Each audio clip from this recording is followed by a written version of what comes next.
హి ఓం నమః శివాయ. ఓం నమః శివాయ. ఓం శ్రీ భద్రకాళీ సమేత వీరభద్రస్వామిని నమో నమః. మాతృ పితృభ్యో నమః. ఆచార్య అతిథిభ్యో నమః. శ్రీమాత లలితా త్రిపుర సుందరయే నమో నమః. నాగస్తోత్రం. నవనాగస్తోత్రం. అనంతవాసికిం శేషం పద్మనాభం చ కంబళం శంఖపాలం ధృతరాష్ట్రం తక్షకం కాళీయం తదా. ఫలశ్రుతి.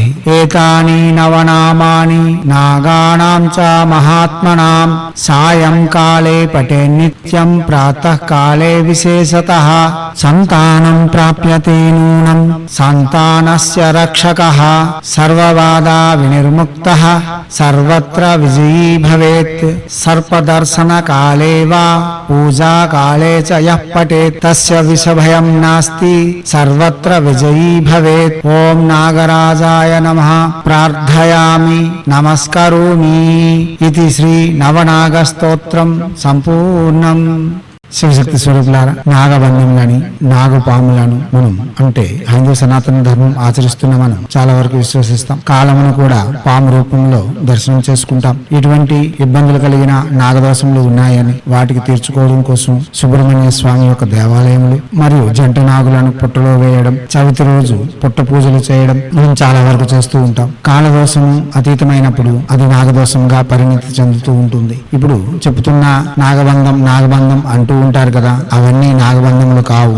వారికి అవగాహన లేక అలా అంటున్నారు. ఏదైనా ఒక వస్తువు 12 సంవత్సరాలు వినియోగం కానప్పుడు వాటికి కాలదోషం ఏర్పడుతుంది. ఆ కాలదోషమే నాగబంధములా దర్శనమిస్తుంది. గాని అది తెలియక నాగబంధం అని అంటూ ఉంటారు. అవి కూడా తొలగాలన్నా సంతానమునకు అతి దగ్గరలో ఉండే సమస్య నాగ సమస్య. సర్పదోషం ఉన్న వారికి సంతానం కలగదు. అదే ప్రకారంగా విషభయం, సర్వత్ర విజయములు పొందేందుకు ఇటువంటి కాలదోషములు లేకుండా ఉండాలంటే మనం ఎన్నో పూజలు విధులు గావిస్తూ ఉంటాం. నాగదోషమునకు అతి సున్నితమైన శీఘ్ర పరిష్కారము శివ అభిషేకము. అదే 9 మహానాగులను మనం మననం చేయడం కూడా చాలా విశేషమైన ఫలితములు ఇవ్వగలదు. అందుకోసం ఈ నవనాగ స్తోత్రము మీకు అందిస్తున్నాం. వీలైన వారు స్తోత్రములు చేసి సంతానం కోసం, అభివృద్ధి కోసం మరియు సర్వత్ర విజయముల కోసం, విషభయ నాశనము కోసం ఈ స్తోత్రమును ప్రతిరోజు కనీసం 9 సార్లు పఠించండి. 9 రోజులు లేక 18 రోజులు, 27, 54, 108 సార్లైనా సరే మననం చేసుకోండి. ఇప్పుడు